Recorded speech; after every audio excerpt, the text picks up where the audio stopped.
Hi అండి. Hi. ఏంటంటే జగన్ గారు అసెంబ్లీకి వచ్చారు. అవును. వెంటనే వాకౌట్ చేసి మళ్ళీ వెళ్ళిపోయారు. వచ్చినట్టే వచ్చి అవును. మళ్ళీ రాను అంటున్నారు. అవును. వాళ్ళ తండ్రితో పోల్చుకుంటే రాజశేఖర రెడ్డి గారు చంద్రబాబు నాయుడు గారిని అసెంబ్లీలో గడగడలు ఆడించేవారు. అవును. మరి ఈయన క్వశ్చన్ చేయడం అనేసి అసెంబ్లీకే రాను అంటే ఎంతవరకు కరెక్ట్?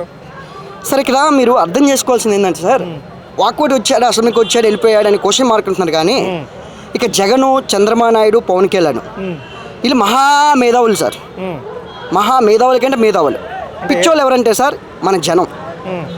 అరే జగన్ వస్తున్నాడు, చంద్రబాబు వస్తున్నారు, పవన్ కళ్యాణ్ వస్తుంది, ఇవేం మాట్లాడుకున్నాం. కానీ అరే మనం ఎవరికి ఓటు వేస్తున్నాం, మనం ఏం చేస్తున్నాం, అసలు ఇక్కడ ఏం జరుగుతుంది అని క్వశ్చన్ మార్క్ వేసుకొని గమనించి ఒక నియోజకవర్గానికి కానీ ప్రజలందరూ కలిసి, ఆ నియోజకవర్గంలో ఉన్న ప్రజలందరూ కలిసి అక్కడికి వెళ్ళి ఎందుకు అడగట్లేదు సార్? సార్ ఒక ఓటైతే ప్రతి ఒక్కరి బయనొచ్చి దిగొచ్చి ఎవరు చేయరు సార్. మనమే మార్పు తెచ్చుకోవాలి. ఒక నియోజకవర్గం ఉంది సార్. ఒక నియోజకవర్గంలో 2,50,000 ఓట్లు ఉంటాయి. ఆ 2,50,000 ఓట్లు అందరు కలిసి కనీసం 1,00,000 మంది అయినా ఎరా నా రోడ్లు ఏమైనాయి, ఎరా నా బస్సు ఏమైంది, ఎరా నీళ్ళు ఏమైనాయి, ఎందుకు అడగట్లేదు సార్? అదే నీ చొక్కా బాగాలేకపోతే, అదే నీకు ఏదైనా హాస్పిటల్ బాగాలేకపోతే, అదే నీకు ఏదైనా జరిగితే వామ్మో ఓయని 10 మందికి వెళ్ళి రకరకాలు చేస్తావే, ఇలాంటివి నువ్వు ఎందుకు అడగట్లేదు సార్? సార్ ప్రజల్లో మార్పు రావాలి, గట్టిగా నిలదీసి అడగాలి, మనం వెళ్ళి గట్టి మాట్లాడుకోవాలి. మనలో రావాలి సార్ మార్పు. మనం అడగాలి, రే పిచ్చోడా నేను నీకు ఓటు వేసినాము, నువ్వు ఎందుకు రావట్లేదు? మన ప్రజలందరూ కలిసి మాట్లాడితే రాజకీయ నాయకులు ఎక్కడుంటారు సార్? ప్రజలు తలుచుకుంటే ఏదేం చేయగలుగుతాం సార్. కానీ దయచేసి ప్రజలు భయపడొద్దు. మనది కాదు, ఇది మంది కాదు అని ఎప్పుడు అనుకోవద్దు. ఓకేనా? ఇది మనది, ఇది ఏదేం చేయగలుగుతాం అని మనం మనసులోంచి మనకు రావాలి. మన తపన చేయాలి. మన తపన వస్తే ఏదేం చేయగలుగుతాం సార్. సాధారణంగా ఒక సినిమాకి వెళ్తాం, ఒక టికెట్ తీసుకొని వెళ్తాం. సినిమా బాగలేదని అంత గట్టిగా చెబుతున్నావే, 300 రూపాయలు 200 రూపాయలు టికెట్ పెట్టి నువ్వు సినిమాకి వెళ్తున్నావే, నేను 5 సంవత్సరాలు పరిపాలించి ఒక ఎమ్మెల్యే నువ్వు ఎందుకు అడగట్లేదు సార్? ఎందుకు క్వశ్చనించట్లేదు సార్? ఎందుకు రావట్లేదు? అవునా కదా? మాట్లాడాలి. అది పక్కన పెట్టండి సార్. చచ్చిపోయింది సార్, చచ్చిపోయింది. ఎక్కడుందో తెలుసా సార్? పలానా హీరోయిన్ అది వేసుకుంది, పలానా హీరో గారు ఇది వేసుకున్నాడు, పలానా హీరోలు అక్కడికి వస్తున్నాడు, హీరో ఆడియో ఫంక్షన్ అంట, హీరో అదన్న ఎట్ల మీద వచ్చింది సార్ ప్రజలకి? సార్ మొన్న చూసారా సార్ ఆడియో ఫంక్షన్కి, మొన్న అల్లు అర్జున్ ఆడియో ఫంక్షన్కి అవసరమా సార్? ఎవరు సార్ ఆయన? ఒక సాధారణ మనిషేగా. ప్రతిదానికి ముఖ్యమంత్రి సమాధానం చెప్పాలని అనుకోవడం కంటే స్థానిక నాయకులు కూడా కరెక్ట్ సార్, అది కరెక్ట్. ప్రతి దానికి ముఖ్యమంత్రి సమాధానం ఎందుకు చెప్పాలి సార్? ఎందుకు చెప్పాలి? ఈ స్టేట్ మొత్తం 3-5 కోట్ల మంది జనాభాలలో ఒక ముఖ్యమంత్రి ఎందుకు సమాధానం చెప్పాలి సార్? స్థానిక ఎమ్మెల్యే అని చెప్పరు, స్థానిక మంత్రి అని చెప్పరు సార్. అవునా కదా? వీళ్ళందరూ కలిస్తేనే కదా సార్ ముఖ్యమంత్రి. సార్ ఏదైనా చిన్న నుంచే వస్తుంది. సర్పంచ్, ఎంపీటీసీ, జెడ్పీటీసీ ఇక్కడి నుంచే కదా సార్ వచ్చేది. మనలో ఎందుకు రావట్లే మార్పు? ప్రతిదానికి ముఖ్యమంత్రిని పట్టుకుంటే ఎలా వస్తుంది సార్? అవునా కదా? మొన్న అల్లు అర్జున్ ఆడియో ఫంక్షన్కి ఎందుకు సార్ అంతా అంటే ఒకరోజు చూడకపోతే ఆగిపోయిద్దా? సరే అంత పిచ్చి అనుకో, తర్వాత చూడొచ్చు కదా సార్. సార్ ప్రజలు దయచేసి మార్పు రావాలి సార్. ఒకటి చెప్తున్నా, ప్రపంచంలో అన్ని దేశాల కంటే స్వతంత్రంగా స్వేచ్ఛగా నివసించే దేశం ఏదో తెలుసా సార్? మన భారతదేశం. అంత గొప్ప దేశంలో పుట్టినందుకు మనం ఎంతో అదృష్టం సార్. అలాంటి దేశంలో పుట్టినందుకు మనం ఏం చేస్తున్నాం సార్? అంటే చిన్న విషయాల్లో కూడా క్వశ్చన్ చేయలేకపోతున్నారు. Confirm sir, confirm. ఒక రోడ్డు మేము పోతుంటే అక్కడ మురికుంటే నాకెందుకు? ఎక్కడైనా హాస్పిటల్కి వెళ్తే డాక్టర్ సరిగ్గా చూడబట్టి అయ్యో ఇది గవర్నమెంట్ హాస్పిటల్ సార్. ఒక డౌట్ అడుగుతున్నా, ప్రైవేట్ హాస్పిటల్కి ఎందుకు వెళ్తున్నారు సార్? గవర్నమెంట్ హాస్పిటల్కి వెళ్ళకుండా ప్రైవేట్ హాస్పిటల్లో సరిగ్గా ఎంబీబీఎస్ చేయనోడు కూడా ఉన్నాడు. గవర్నమెంట్ హాస్పిటల్ ఎవరున్నారు సార్? ఎందుకు వెళ్ళట్లేదు సార్? ప్రశ్నించే తత్వం లేదు. అయ్యో నాకెందుకు కన్ఫామ్ సార్, కన్ఫామ్ భయపడుతున్నారు. నాకెందుకు భయపడతాం కదా సార్, ఇది నాకెందుకు. అదే వాళ్ళ ఇంట్లో కానీ, వాళ్ళ బైక్ కానీ, వాళ్ళకి ఏదైనా జరిగితే ఊరుకుంటారా? అదే వాళ్ళ ఇంట్లో జరిగితే, అంటే అదే వాళ్ళ అక్కకి, వాళ్ళ చెల్లెలకి, వాళ్ళ బంధువులు జరిగితే ఊరుకుంటారా?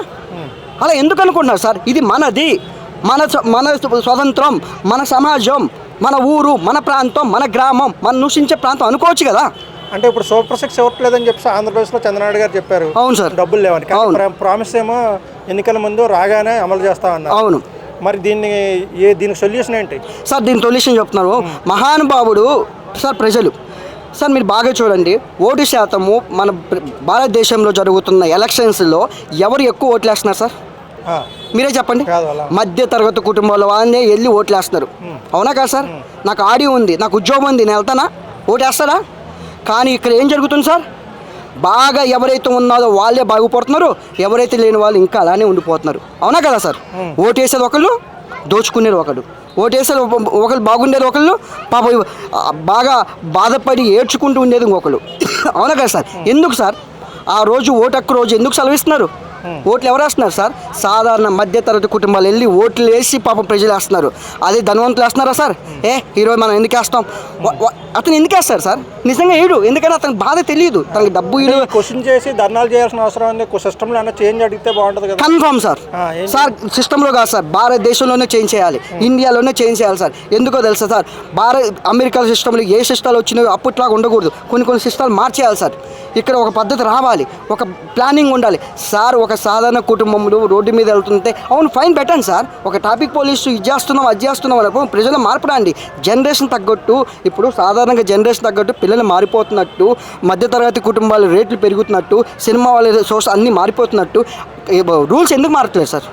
ఎందుకు మార్చట్లేదు మీరు? లాస్ట్ టైం ఉద్యోగులు తమకేదో డిమాండ్లు నెరవేర్చలేదని చెప్పేసి రోడ్డు మీదకి వచ్చేసారు. విజయవాడలో ముఖ్యమంత్రి చుట్టూ అవును సార్. ఉద్యోగులు తమకు ఏదైనా చిన్న తప్పు జరిగినా సరే ఊరుకోరు. అవును. అదే సామాన్య ప్రజలు వచ్చేటప్పటికి వాళ్ళు ఏకవాడంలో విఫలమవుతున్నారు. ఎందుకని అనుకుంటున్నారు? ఎందుకంటే సార్ ఉద్యోగస్తులు అందరు కలిసి మేము లేకపోతే ఎవరేం చేయలేడు అనే ధీమా వాళ్ళకి. ప్రజలకైతే అయ్యో నాకు ఎలా, నేను ఏం చేయలేను, మా పరిస్థితి ఇదే. అది వద్దు, ప్రజలు కూడా బయటికి రాండి, మీ హక్కుతత్వం కూడా మీరు ఉపయోగించుకోండి. ఒక్కసారి ఆలోచించండి. ఒకప్పుడు పూర్వకాలంలో సార్ ఊర్లోకి అందరం కలిసి చక్కగా కూర్చొని ఈరోజు ఏం జరుగుతుందని ఒక గ్రామ పంచాయతీ ఉంది, ఒక ఊరు పెద్ద మనిషి ఉండేవాళ్ళు, పెద్ద మనిషి మధ్య సమస్యలు చెప్పుకునేవారు. అవునా కదా సార్? ఆ రోజుల్లో తొందరగా తీరాయి. ఈ రోజుల్లో ఈ సిస్టాలు ఈ గవర్నమెంట్లో ఏముంది సార్? ఇప్పుడు కూడా అలానే రావాలి, ప్రజలందరూ కలిసి పోవాలి. మీరు ఒక 5 కలిస్తే 10 మంది అవుతారు, 10 గంటలతో 100 మంది 1000 లక్ష మంది అవుతారు. ఎందుకు ఊరుకోవట్లేదు? మీరు అందరు కలవండి, మీరు అందరూ అడగండి, మీరు వెళ్ళి ఎందుకు చేయట్లేదు అడగండి. ఎవరు రారో ఏ తత్వం రాలో ఎక్కడి నుంచి వాళ్ళందరూ ప్రతి ఒక్కరు వచ్చి దిగి ఖచ్చితంగా చేస్తారు. ఎందుకంటే సార్ నాకు ఉదాహరణ ఒక ఇన్సిడెంట్ జరిగింది. నేనైతే డైరెక్ట్ సార్, నేను నిజంగా నా దగ్గర డబ్బులు ఉన్నా లేకపోయినా నేను ప్రైవేట్ హాస్పిటల్కి వెళ్తా, ప్రైవేటు క్యాంటీన్ దగ్గరికి వెళ్తా, ఏదైనా ప్రైవేట్ సంబంధించిందే వెళ్తా. ఎందుకని మీరు క్వశ్చన్ చేయొచ్చు, ఎందుకంటే అది నా తత్వం, అది నా హక్కు, నేను వెళ్ళాలి.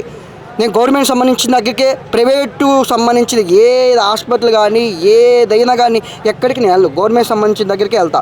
ఒక ఉదాహరణ, ఒక హాస్పిటల్కి వెళ్ళాను, నేను చూపించుకున్న తర్వాత బాబు ఈ మెడిసిన్స్ లేవు, నేను బయటికి వెళ్ళి కొనుక్కో అన్నారు. అంటే మెడిసిన్స్ లేవు కొనుక్కోమన్నప్పుడు నేను ఎందుకు వచ్చాను సార్ నీ దగ్గరికి? నీ దగ్గర లేవని చెప్పుకోవడానికా? అదే నేను బయట తీసుకోలేకనా? అలాగనే నాలాగా మీరు క్వశ్చన్ చేయండి, మీరు క్వశ్చన్ మార్క్ వేయండి, ఎంత వస్తుంది మీరు అడగండి. మీకు ఏదైనా జరిగితే ఎంతో తీరుస్తున్నారే, ఇది ఎందుకు అడగట్లేదు? మీరు క్వశ్చన్ మార్క్ వేయండి. ఎక్కడికి వెళ్ళినా కానీ మీరు ఊరుకోమాకండి. మనం అడిగే హక్కు మన దగ్గర ఉంది, మనకు స్వతంత్ర హక్కు ఉంది, మనకు మాట్లాడే తత్వం ఉంది. ఎక్కడ సైలెంట్గా ఉండొద్దు. దయచేసి నేను అందరికీ చెప్పేదంటే వాళ్ళు ఎవరో వచ్చి చేస్తారు, వీళ్ళెవరో వచ్చి చేస్తారని కాదు, మనమే ఏంటో చేసి చూపించుకొని మనం అందరం కలిసి ముందుకెళ్ళాలని నేను కోరుకుంటున్నాను సార్. అంటే ఒకవేళ అంటే చిన్న సమస్య ఏదైనా ఆఫీస్లో వచ్చిందనుకో. అవును సార్. ఏదో ఆఫీస్కి వెళ్ళారు, సర్టిఫికేట్ల కోసం దేనికోసం వెళ్ళారు. అవును సార్. ఇప్పుడు అక్కడ అధికారి ఏదో సరిగా లంచబడిగానే ఏదో ఉంటుంది. అవును. అది కంప్లైంట్ చేయడం అది తప్పనిసరిగా జనాల్లో రావాలంటారా? కంపల్సరీగా రావాలి సార్, కంపల్సరీ రావాలి సార్. ఒకప్పుడు మీరు ఒక డిగ్రీ చదివారు, ఒక MBBS MTకి చదివారు, మీరే అలా చేస్తే ఇంక సామాన్య ప్రజలు ఏముంటారు సార్? అది నీ తత్వం సార్. ఎందుకు రాదు? నీ దగ్గర అన్నీ పరిపెట్టుకుంటే ఎందుకు రావు సార్? సార్ అదంతా చేసింది మనం సార్, మనం అలవాటు చేసాం. అదే మన సిస్టమ్ మనం పరిపెట్టుకుంటే ఎవరు రాదు సార్. అది మనం అడిగితే ఎవరు ఉండదు సార్. నిన్నగాక మొన్న మిర్చి చూశారు గుంటూరులో, పాపం నాన్న కష్టాలు పడుతున్నారు. అవునా కదా సార్? సపోజ్ ఒక రాష్ట్రం ఉంది సార్, ఒక రాష్ట్రంలో సరిహద్దులు అన్నీ ఉంటాయి. స్టేట్ లెవెల్లో గుంటూరుని ఎక్స్పోర్ట్ చేసేది మన కంట్రీ లెవెల్లో మన గుంటూరు ఒకటి ఉంది సార్. గుంటూరు నుంచి ప్రతి ఒక్కడు కొనుగోలు రావట్లేదు అంటారు. ఎందుకు రాదు సార్? కొనుగోలు ఎందుకు రావట్లా? నా క్వశ్చన్ మాకు ఎందుకు రావట్లేదు చెప్పండి. ఇంతమందిలో నాకు ఇంకో క్వశ్చన్కి వస్తారు. లక్షల టన్నులు గుంటూరులోకి వస్తుంది, ఒకసారి ఆపండి. మీకు మద్దతు ధర రావట్లేదు అనగా ఆపేయండి, ఏసీలో పెట్టండి అందరూ. నా కొడుకు రాకుండా ఉంటో చూస్తారా? అంటే పోతే పోయింది, ఒక నెల పోయింది సార్, ఏసీలో పెట్టండి, మరిగల మొత్తం అమ్మమాకండి. అప్పుడు ఎందుకు రాదు సార్ మద్దతు ధర? గిట్టుబాటు ధర ఎందుకు రాదు? మొత్తం ఆపండి, అమ్మమాకండి. అందరూ ఒక మాట మీద ఉండండి. అంతేగాని నాకు వారు రావాలి ఈ రావాలి అంటాడు సార్. అతను ఏమన్నాడు సార్? నేను సంపద సృష్టిస్తాను, నేను సంపద క్రియేట్ చేస్తాను. ఇదే సృష్టించేది? ఇదే క్రియేట్ చేయటం అంటే? ఇదే సార్ సృష్టించదే?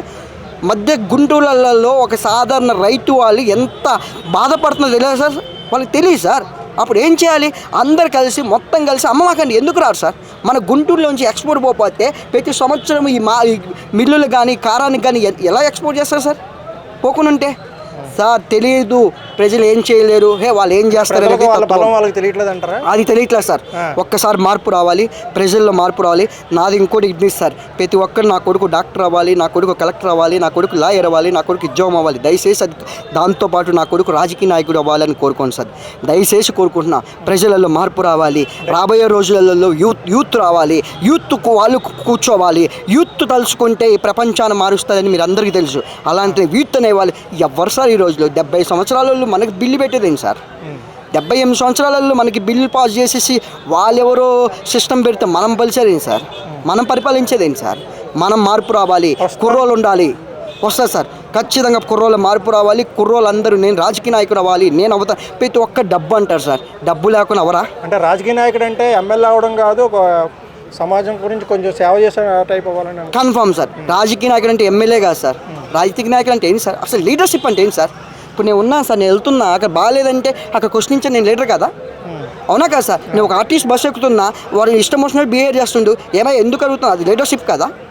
ఒక అన్న క్యాంటీన్, గవర్నమెంట్ సర్వీస్ అన్న క్యాంటీన్కి వెళ్ళా, వాడు సరిగ్గా ఫుడ్ బాగాలేదు, ఏమైనా ఏంటో ఇలా పెడుతున్నారు, లీడర్షిప్ కదా?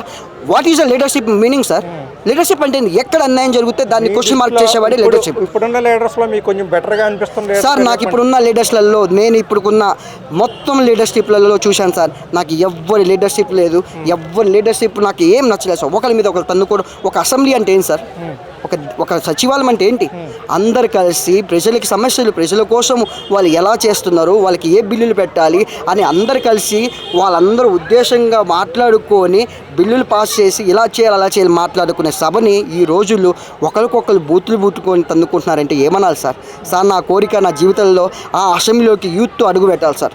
ఆ అసెంబ్లీలో యూత్ కూర్చోవాలి సార్. ప్రపంచ రికార్డులలో యూత్ అసెంబ్లీ స్థాయిని ఒక ఆంధ్రప్రదేశ్ అని చూడాలని నేను మనస్ఫూర్తిగా కోరుకుంటున్నాను సార్. అసెంబ్లీలో మన కుర్రోలే ఉండాలి సార్, మన వాళ్ళే ఉండాలి సార్. డిగ్రీలు, ఐఏఎస్లు, ఐపీఎస్లు వీళ్ళందరూ పరిపాలించారు సార్. ఒక సాధారణంగా చూస్తున్నాం, ఒక ఐఏఎస్ ఆఫీసర్ ఉన్నారు, ఒక ఐపీఎస్ ఉన్నారు, ఐఏఎస్ ఉన్నారు, డాక్టర్ ఉన్నారు. వీళ్ళందరినీ పరిపాలించేది ఎవరు సార్? రాజకీయ నాయకులు.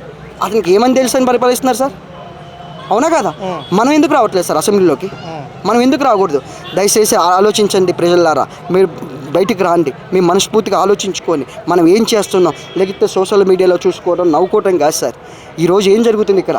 మనం ఎందుకు ప్రశ్నించకూడదు? మనం ఎందుకు అడగకూడదు? అయ్యో ఈ అమ్మాయి ఇలా ఉంది, అయ్యో ఈ హీరోయిన్ ఇలా ఉంది, అయ్యో ఇక్కడ ఆడియో ఫంక్షన్, మనకి వద్దు సార్.